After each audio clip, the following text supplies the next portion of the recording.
Definitely अगर जो tariff हटाया है ट्रम्प साहब ने, मेरे को लगता है उसका बहुत बड़ा पॉजिटिव आने वाला है बाजार में। बजट में धड़ाम हुआ शेयर मार्केट अमेरिकी टैरिफ हटने के बाद एकदम से उछाल पर चला गया है। रुपए भी मजबूत हुआ है और शेयर मार्केट में आने वाले दिनों में क्या कुछ रहने वाला है और हम जानने की कोशिश करते हैं। हमारे साथ हैं शेयर मार्केट के एक्सपर्ट विजय राणा जी। राणा साहब, आपसे समझना चाहेंगे कि शेयर मार्केट क्या आने वाले दिनों में ऐसे ही अच्छा चलेगा, ऊंचाइयां पकड़ेगा? क्योंकि पिछले दिनों में विदेशी निवेशकों ने पैसा हटाया तो उसके बाद से शेयर मार्केट की स्थिति डामाडोल थी, मतलब स्थिर था, डाउन था, लेकिन बूम नहीं कर रहा था। डेफिनेटली अगर जो टैरिफ हटाया है ट्रम्प साहब ने, मेरे को लगता है उसका बहुत बड़ा पॉजिटिव आने वाला है बाजार में।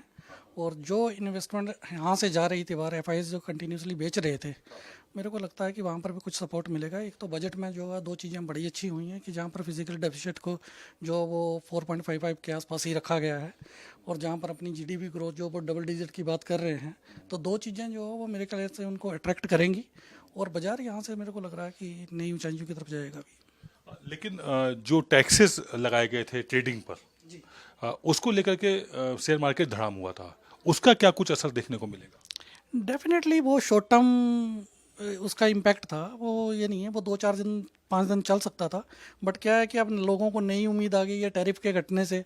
जहाँ पर पहले जो टैरिफ बहुत ज़्यादा था और ये डर बना रहता था हो सकता है कि मे बी 100% हो जाए, तो उस तरह की भी खबरें आ रही है। तो एक उस चीज़ के लिए एक विराम लग गया है। अभी 18% के आसपास बता रहे हैं, तो मेरे ख्याल से ये काफ़ी पॉजिटिव है।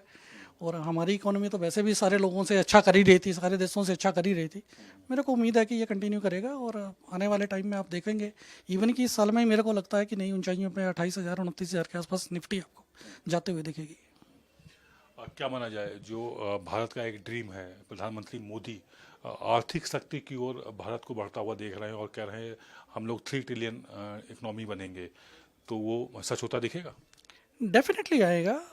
अभी इसके पहले जो हम लोग बात कर रहे हैं कि बजट में बहुत सारी चीज़ें बने कि एसटीटी बढ़ गया तो उसके बाद मार्केट गिर गई, ये सारी चीज़ें हो गई। लेकिन एक चीज़ आप साथ में ये भी देखिए कि अगर पीछे आर्टिकल आ रहे थे कि बहुत सारी जगह पे 95% लोग जो है वो स्टॉक मार्केट में पैसा अपना लूज़ कर रहे थे। तो मोदी जी ने, उनका एक ही कहना है कि जो छोटे मझोले जो इन्वेस्टर हैं वो सिर्फ इन्वेस्टमेंट करने के लिए आए, ना कि स्पेकुलेशन करने के लिए। तो उन्होंने एक स्पेकुलेशन रोकने के लिए एक बहुत बड़ा कदम है। तो शॉर्ट टर्म में ये बिल्कुल ख़राब है, लेकिन लॉन्ग टर्म में के लिए बहुत बड़ा बेनिफिट देगा इंडिया को। राणा जी, एक बात देखने को मिली हुई थी पिछले, अगर हम 1 साल की बात करें, 1.5 2 साल की बात करें, तो लोगों ने गोल्ड लोन लिया, शेयर मार्केट में लगाया। छोटे छोटे शहर जो कस्बे टाइप के थे, वहाँ से लोग आए और उन्होंने भारत की, अगर हम शेयर मार्केट की इकोनॉमी को कहें, तो बनाए रखा। क्योंकि विदेशी जो इन्वेस्टर्स थे वो भाग रहे थे, लेकिन जो घरेलू इन्वेस्टमेंट था उसने मजबूत रखा। तो ये रुख क्या आगे भी रहेगा?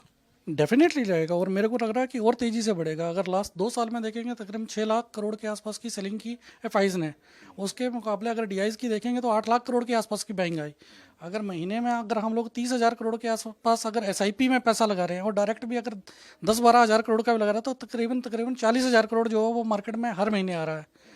तो ये तो हमारे जो घरेलू निवेशक हैं उनका मतलब जो वो परफॉर्मेंस इतनी बढ़िया है कि मतलब वो कंटिन्यूसली मतलब वो इतने बुलिश है अपने इंडिया पे कि उनको लगता है कि आने वाले कई 10 या 20 सालों तक ये कंटिन्यू रहेगा और हर महीने ये फिगर आपको रिकॉर्ड टूटते हुए नजर आएंगे। अरे वाह! एक सवाल बस आखिरी है, वो ये है कि पिछले 3 4 दिनों से जो सोना चांदी है वो धड़ाम हुआ है, उसमें जो बायरा कारोबार था उसने बड़ा लोचा दिया है।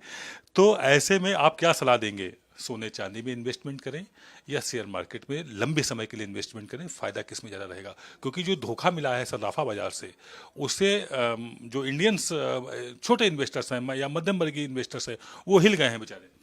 देखो सर, जो इन्वेस्टर शब्द आपने बोला, इन्वेस्टर जो है वो कभी भी होता है।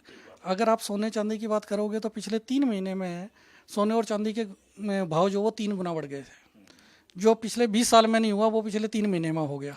तो अचानक से जब इतनी तेज़ी आती है तो उसके बाद ना एक गिरावट स्वाभाविक से होती है। लोगों को लगता है कि मतलब जो वो आज की डेट में पैसा सोना चांदी में मिल रहे हैं तो वो प्राइस नहीं देख रहे हैं कि किस प्राइस पे इन्वेस्ट कर रहे हैं। तो थोड़ा बहुत वो मार्केट का करेक्शन हुई है। मैं नहीं ये बोलूँगा कि उसमें जो है वो अभी गेम ख़त्म हो गया उसका। मेरे को लगता है कि आने वाले टाइम में गोल्ड और चांदी में भी जो है वो आपको अच्छे रेट दिखेंगे, अच्छा अप्रिसिएशन देगा। बट इन्वेस्टर जो है वो इन्वेस्ट करके छोड़ दे, वो सट्टा ना खेले।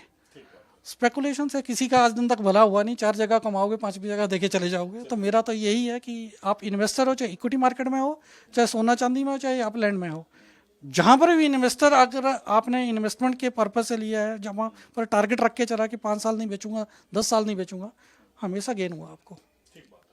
अब विजय राणा जी का साफ साफ कहना है कि यदि आप लंबे समय के लिए इन्वेस्टमेंट करेंगे तो तय बात है कि आप फायदे में रहेंगे। शॉर्ट टर्म में किसी भी तरह के बिजनेस या व्यापार से बचें, लंबे समय के लिए इन्वेस्टमेंट करें, फिर चाहे वो शेयर मार्केट हो या फिर सर्राफा बाजार।